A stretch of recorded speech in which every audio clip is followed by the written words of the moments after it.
Las demás bancadas han reaccionado, por supuesto, a esta intervención, este allanamiento fiscal simultáneo en todo el país que viene ocurriendo el día de hoy, precisamente en relación a los congresistas sindicados como los niños y a este vínculo, a este gabinete en las sombras que habría trabajado el presidente de la República, Pedro Castillo. Para tener más detalles, conectamos con nuestro compañero Álvaro Cisneros desde el Congreso de la República. Álvaro, muy buenas tardes. Eli, ¿cómo estás? Muy buenas tardes, así es, nos encontramos en el Congreso de la República, una mañana bastante movida, bastante intensa, luego de esta serie de allanamientos y también medidas de detención por parte de la Fiscalía al entorno del presidente Pedro Castillo y también a los congresistas denominados como niños dentro de esta investigación que existe por presuntas licitaciones irregulares que se habrían dado y beneficios irregulares para estos parlamentarios, presuntamente, quienes son parte de una investigación fiscal. De parte del oficialismo en Perú Libre ha habido bastante molestia por esta decisión de la Fiscalía, que también cuenta con el aval del Poder Judicial, de allanar las oficinas de los parlamentarios. La congresista Kelly Portalatino indicó con mucha contundencia de que esto se trata de una persecución política en contra de los parlamentarios en mención, los 6 congresistas de Acción Popular, denominados como los niños, y ella se mostró bastante ofuscada con esta decisión del Poder Judicial de, digamos, permitir el allanamiento a las oficinas de estos parlamentarios. Para ella es una clara persecución política. Del otro lado, de la oposición parlamentaria, la congresista Norma Yarrow indicó de que era una medida necesaria, pues hay muchas evidencias de que estos congresistas estarían pues coordinando con el Ejecutivo para poder, digamos, concretar algunas acciones irregulares a favor del Ejecutivo, con también algunos beneficios para estos parlamentarios. Lo cierto es que el ambiente está movido en el Congreso, hay opiniones de diverso tipo, y vamos a escuchar un poco lo que dijo el congresista Hernando Guerra García respecto a esta situación de los congresistas de Acción Popular y también a la congresista Kelly Portalatino para conocer un poco más sus posiciones respecto a esta situación. Escuchemos. Vamos a verlo. Apoyar también estas acciones de la Fiscalía. La Fiscalía es un poder aparte que está haciendo, a nuestro juicio, una labor no solamente rápida, sino muy efectiva.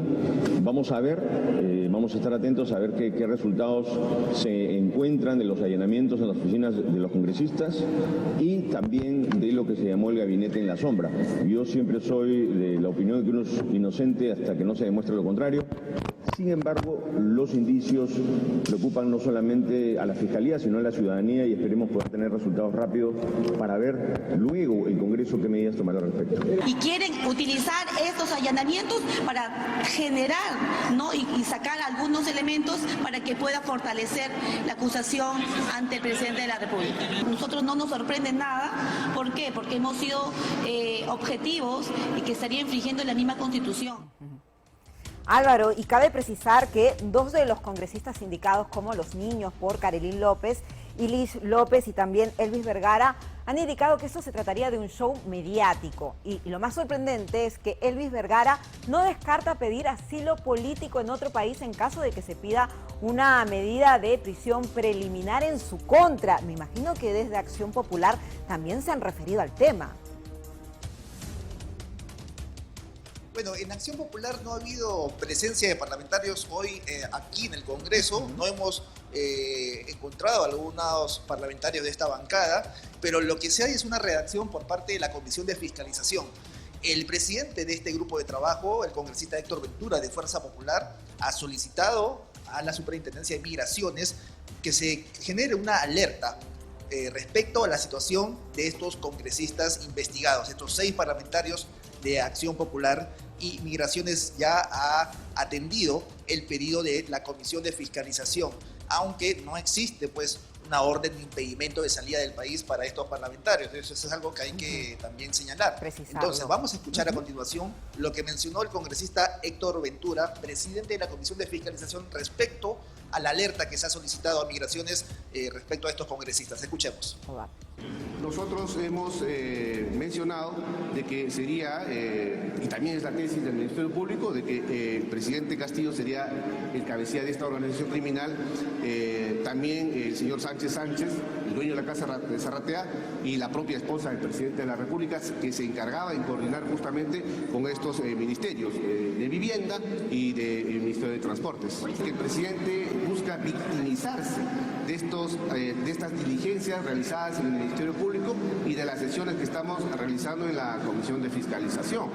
Pretende responsabilizar al Ministerio Público, al Congreso de la República, a los propios periodistas de estos actos de corrupción, que es el propio presidente quien ha llevado a su familia. Y hoy esperemos que el Ministerio Público, en el allanamiento que han hecho en la casa del hermano del presidente, se haya cumplido estrictamente con todo el procedimiento de un allanamiento, y seguramente en su momento también dictarán las detenciones preliminares y prisiones preventivas, siempre plegados al Código Procesal Penal. Álvaro, precisamente vamos a leer parte de esta carta que ha enviado el presidente de la Comisión de Fiscalización, Héctor Ventura, a Migraciones. Alerta roja migratoria de los ciudadanos, ahí detalla cada uno de ellos, los vamos a mencionar: Ilis Freddy López Ureña, Raúl Felipe Doroteo Carbajo, Elvis Hernán Vergara Mendoza, Juan Carlos Moricelis, Jack Darwin Espinosa Vargas y Jorge Luis Flores Ancachi, ahí con su número de DNI respectivamente. Y es una alerta migratoria, como tú bien indicabas, no hay un pedido de impedimento de salida, ellos actualmente no tienen esas restricciones, pero sí hay una alerta roja, y más después del comentario que ha emitido, ¿no?, el congresista Elvis Vergara, que no descarta pedir asilo en otro país en caso que se pida una medida de prisión preliminar, una situación muy preocupante, Álvaro. Pero por otra parte, también debemos indicar que este allanamiento contra los niños no es el único, sino también contra este gabinete en las sombras que, según la hipótesis fiscal, tenía un trabajo muy claro, que era proteger al exsecretario de Palacio de Gobierno, al señor Bruno Pacheco, para que tuviera todas las comodidades y de esta forma no brindara su apoyo al Ministerio Público en cuanto a convertirse en un colaborador eficaz, situación que finalmente terminó ocurriendo. Hay reacciones también de este allanamiento simultáneo que está ocurriendo el día de hoy respecto a este gabinete. Claro que sí, Eli. En Avanza País, en Fuerza Popular, se ha señalado de que la detención de estos funcionarios cercanos al presidente Pedro Castillo corroboraría el grado de involucramiento que tiene el presidente Pedro Castillo en estos presuntos casos de corrupción.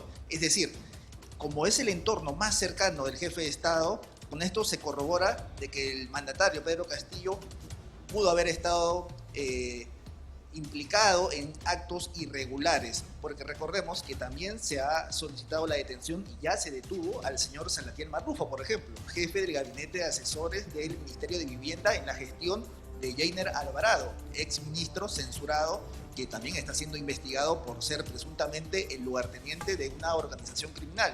Este personaje podría dar un testimonio que involucre directamente al presidente Pedro Castillo. Eso lo decidirá pues un juez en un proceso, y las investigaciones así lo determinarán. Pero son personajes muy relacionados al presidente Pedro Castillo. Por ejemplo, el señor Sánchez, dueño de la casa del pasaje Zarratea en Breña, que también tiene una orden de detención preliminar y que por ahora no ha habido. Ese es otro personaje clave en esta investigación, porque es un amigo cercano del presidente Pedro Castillo. En esta casa fue donde el hoy mandatario pues vivía cuando estaba acá en Lima durante la campaña electoral, y es una casa donde se realizaron diversas reuniones clandestinas entre el jefe de Estado y algunos funcionarios y empresarios. Es algo que está en proceso de corroboración, por lo que este señor, dueño de la casa de Zarratea, el señor Sánchez, es un personaje que podría ser clave en esta investigación. Por ahora se desconoce su paradero. El Congreso tiene muy claro de que estos personajes son importantísimos para llegar a la verdad. Son personajes que podrían tener testimonios muy valiosos que nos ayuden a comprender mejor cómo es que se dieron estos hechos, y que también podrían darnos mejores luces de cómo se habrían realizado las gestiones supuestamente irregulares para beneficiar a empresarios y algunos grupos económicos. Álvaro, precisamente tenemos en pantalla, en imágenes, los nombres, ¿no?, de estas personas allegadas al presidente Pedro Castillo, sindicados por la hipótesis fiscal, como el Gabinete en las Sombras, que han tenido ahora un pedido de prisión preliminar de 10 días. Los mencionamos. Segundo, Alejandro Sánchez Sánchez, Jenin Abel Cabrera Fernández, Salatiel Marrufo Alcántara, Auner Augusto Vázquez Cabrera, Viberto Benarando Castillo León, Eder Vitón Burga. Entonces son los nombres de los allegados al presidente Pedro Castillo, como bien indicábamos, sindicados como miembros de este Gabinete en las Sombras. Y vamos más allá, Álvaro, porque hemos tenido la opción de poder ver parte de esta hipótesis fiscal, y en uno de los documentos precisan que incluso el presidente Pedro Castillo, al momento de reunirse con algunos de los congresistas de Acción Popular, sindicado como Los Niños, habría solicitado que se apagaran las cámaras de seguridad de Palacio de Gobierno. Eso es parte de una hipótesis fiscal, que hemos tenido acceso a esa información. Pero ahora, ¿qué pasa con el tema de la inmunidad parlamentaria? En caso que se verifique que efectivamente había un comportamiento fuera del marco legal, ¿qué pasaría con estos parlamentarios? ¿Ellos podrían someterse a todas estas diligencias o esta inmunidad los blindaría en cierta forma? Álvaro, ¿qué pasaría al respecto? Bueno, la inmunidad parlamentaria en la actualidad es parcial y solo se limita a actos funcionales durante la gestión de estos parlamentarios. Cuando son hechos anteriores a su gestión, esa inmunidad ya no existe. En este momento sí tienen cierta protección y tendría pues que haber una decisión judicial respecto a sus casos para que se tome alguna medida. Un ejemplo claro es el congresista Freddy Díaz, que tiene una denuncia por violación sexual y hoy sigue siendo congresista de la República, solo tiene una suspensión temporal de 4 meses en la Comisión de Ética, pero hoy sigue siendo parlamentario, no ha sido desaforado. Entonces, el proceso que se va a seguir va a depender mucho de las pruebas que se puedan encontrar y de cómo la Fiscalía pueda sustentar la presunta participación de estos parlamentarios. Vamos a ver, este es un proceso, toma algún tiempo, y respecto a lo que mencionabas de las cámaras de seguridad de Palacio de Gobierno, esta es la versión de un colaborador eficaz, que en su testimonio a la Fiscalía indica de que el presidente Pedro Castillo dispuso que se apagaran las cámaras para que estos congresistas ingresen a Palacio de Gobierno durante una noche a sostener una reunión con el jefe de Estado. Bien, versión que tiene que ser corroborada por la Fiscalía para que él luego ya se tome algún tipo de medida. Bien, Álvaro, importante. Por último, ya para finalizar, los niños también estarían llevando un proceso a nivel congresal, ¿no? Una investigación en la Subcomisión de Acusaciones Constitucionales y ahora también a través de la Fiscalía, la Fiscal de la Nación. Que se lleven ambos procesos podría, digamos, perjudicar o entorpecer su gestión como parlamentarios. De ninguna manera, Eli, son dos procesos que van en paralelo. En el lado del Ministerio Público es la justicia penal, la Fiscalía de la Nación investiga a los congresistas de Acción Popular denominados niños por algunos delitos y esto sigue su curso natural. Y en el Congreso se está haciendo una denuncia ante la Subcomisión de Acusaciones Constitucionales por infracción a la Constitución. Y esto lo que implica es que haya una sanción política para estos congresistas, es decir, la destitución del cargo, el desafuero y la suspensión e inhabilitación para ejercer cargos públicos hasta por 10 años. Entonces, en el Congreso, la subcomisión lo que va a plantear, si es que se determina que hay razones para investigar, es que se le inhabilite por 10 años o hasta 10 años y que se le suspenda de sus funciones como parlamentarios, por lo que ingresarían los accesitarios. Pero esa parte es, como lo hemos dicho varias veces, es un proceso bastante largo. Recién la semana pasada empezó el proceso porque esto está todavía en la etapa inicial. Falta que se elabore un informe sobre el caso, que el ponente exponga sus argumentos. Entonces esto va a tomar todavía algún tiempo. Bien, Álvaro, muchas gracias por tu reporte muy completo como siempre. Hoy una jornada muy frenética en el Congreso de la República. Por supuesto, continúa allí. Cualquier información nos comunicas. Muchas gracias.